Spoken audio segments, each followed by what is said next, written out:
لا أدري لماذا يعتريني الشعور أحيانا أن العلاقة بين الرجل العربي والمرأة العربية هي علاقة عقارية ينطبق عليها كل ما ينطبق على العلاقات العقارية من معاينة ودفع رسوم واستملاك.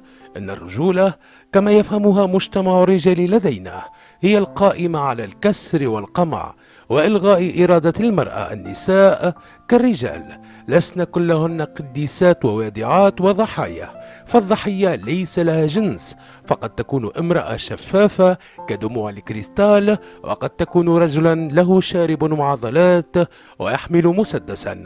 نزار قباني. أعزائي متتبعي قناة يوتوبيا، السلام الله عليكم. هذا سليمان السمرائي يحييكم، أرجو أن تكونوا بخير. والآن ننطلق مع التفاصيل العاطفية والمهنية لبرج الجوزاء لشهر جويلية تموز يوليو.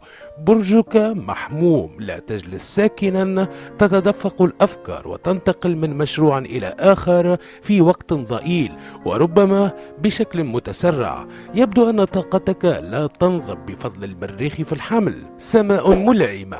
يجب أن يقال أن حماسك لا يتزعزع، أنت تمنح نفسك الوسائل التي تقودك لتحقيق آمالك. يشجعك المشتري وزحل وبلوتو على طلب التجديد. شهرك نشيط مثلك، وأنت تدخل فترة يمكن تحقيق الآمال المنشودة فيها. إنه نبتون الذي سيكون له أكبر الأثر على مجالك المهني. يجعلك هذا الكوكب تعتقد أن كل شيء ممكن. حذاري، أنت هنا تخاطر بالجري كثيرا في نفس الوقت وتشتت نفسك. استهداف التوازن. أنت تخاطر بإنهاء هذا الشهر مستنزف الجهد والطاقات تماما. بالإضافة إلى ذلك سوف تسرع أو تتخلى عن مشاريع معينة على طول الطريق وتضعف معنوياتك بنفسك. نصيحتي لك، يمكنك التحرك بنسق أقل ولكن بمنهج ثابت ونجاعة أكبر. إن أهم لحظات الصيد في قانون الغابة هو التربص بالفريسة لا سرعة الركض. لذلك تجد حيوانات بطيئة السرعة لكنها تجد قوتها من خلال التربص واستهداف الضحية المناسبة. حتى ولو كان المريخ يحثك فأنت قادر على التروي أحيانا وتسريع النسق أحيانا أخرى. علاقات رائعة. المجال العاطفي لطيف للغاية. فينوس الزهرة ضيفة لديك، وعطارد في السرطان يرعونك باهتمام. ستكون محاطا جيدا خلال الشهر يوليو. ماذا أيضا؟ المناخ الصيفي لذيذ وممتع خاصة في أيام العطلة الصيفية. استمتع ولا تنسى الاسترخاء، فالحياة ليست مجرد اللهث وراء المال والعمل. بكد وجد هناك أوقات عديدة أخرى لاحتياجات كثيفة أخرى لا حقها علينا. الحب. إذا كنت في علاقة يشرق برجك تحت سماء صافية، أنت تشارك الكثير مع شريكك وأنت حريص على قضاء الوقت معا فقط لتجد نفسك وجها لوجه معه، وهكذا ستجد نفسك بشكل أفضل. لحظات الانسجام. يعد برجك في يوليو فرصة لتسخين علاقتك وأحيائها. أخرجها من الحياة اليومية الروتينية وأطلق نسمات منعشة من العاطفة بينكما. المريخ يعمل في هذا الاتجاه، استفد منه. تسود الرقة والوئام خلال هذا الشهر بفضل تأثير فينوس التي تضع سعادتك العاطفية نصب عينيها. تعزيز الشمس. فينوس تجلب الجو اللطيف، نبتون الخيال، والشمس تأتي في نهاية الشهر لتعزيز هذا المناخ المحبب الجميل. إذا كنت في إجازة اجعلها إجازة لا تنسى. اترك جانبا المضايقات الصغيرة وعش اللحظة إلى حد النخاع. خذ وقتك. إذا لم تكن في علاقة فبرجك هذا الشهر قد يخيب ظنك قليلا. هذا لا يعني أن جاذبيتك لا تعمل، بل على العكس تماما، ولكن لا يلوح في الأفق لقاء الشخص من النوع الذي تحبذه. قد يكون لديك بالفعل شخص ما في ذهنك ولكن الأشياء لا تسير كما تريد. نبتون يربك أبكارك ويفقدك ثباتك في شهر يوليو.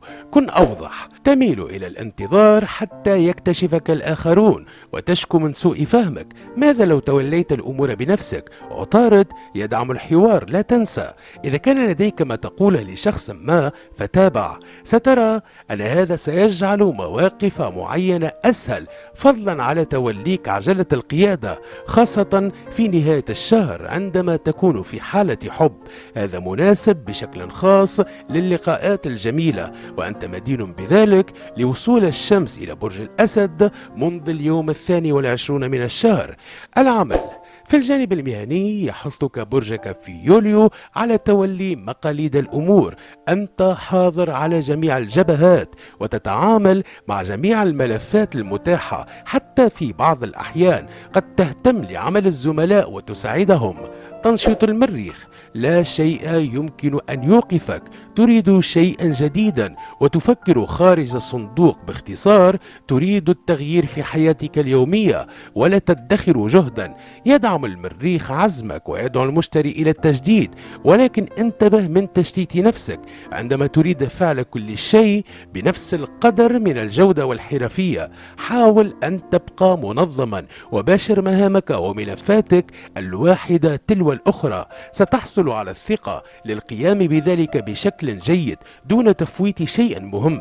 نبتون يفقدك صوابك. هذا الكوكب يجعلك تنجرف نحو الخيال، لا تحلق كثيرا في أحلام اليقظة، ولا تخنق نفسك أيضا بعقم الواقع. كن في المنزلة بين المنزلتين والمرتبة بين المرتبتين. بعض المشاريع قابلة للبقاء والبعض الآخر لا، لذلك تخلى عن الأخيرة لتكرس نفسك للأولى. لن تسجل نقاطا إذا لم تكن تشعر بالنجاح والنجاعة والمردودية والواقعية. الأمن المالي: إذا كان لديك شيء تطلبه من مشغلك فانتظر حتى الأسبوع الأخير من الشهر، فمن المرجح أن تفوز. ستدعمك الشمس في الأسد وفينوس التي تراقب أموالك، وهذا يكفي لمضاعفة فرصك في الفوز وكسب الزيادة التي تتوقعها. شهر التمكين: إذا كنت تبحث عن وظيفة فإن هذا الشهر يحملك على شحن طاقاتك والانطلاق مجددا، ولا تدع الظروف الاقتصادية تثبط عزائمك. معك كل الأفكار جيدة وتستحق الدراسة، وبالإمكان أن تبدع بأفكار خلاقة. هذا هو تأثير نبتون عليك. أنت لا تضيع الوقت في التفكير وتفضل العمل. دافعك وعزمك مضمونان، لا شيء يزعجك في هذا الشهر، ويمكن أن يسمح لك ذلك بالوصول إلى أهدافك. أنت لا تسلك أقصر طريق، ولا تضيع الوقت في توضيح الهدف الذي تسعى إليه لمن حولك. قبل كل شيء تريد أن تكون موثوقا بشكل أعمى تقريبا. لديك خطتك في ذهنك، ولكن على الأقل خذ وقتك لشرح أفكارك. يمكن لإبداعك أن يغوي الآخرين ويجعلهم يؤمنون بأفكارك ويراهنون عليك. ما زلنا بحاجة إلى فهم المكان الذي تريد الذهاب إليه. لا تنسى مرة أخرى أن عطارد يقف في صفك في الحوار والتواصل. في النهاية أذكرك أنه يمكنك مراجعة التوقعات السنوية لبرج الجوزاء إذا أردت إلقاء نظرة عامة عما تخفيه لنا السماء هذه السنة.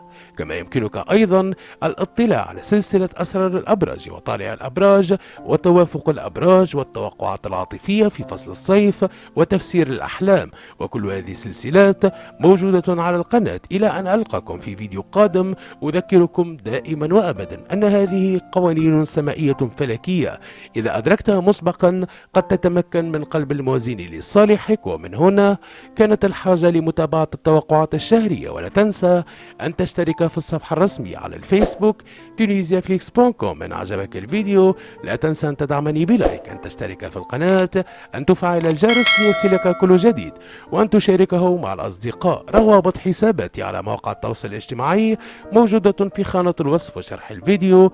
إن كنتم ترغبون في التواصل فأهلا وسهلا بكم أعزائي. شكرا لمتابعتكم، دمتم بخير، سلام الله عليكم.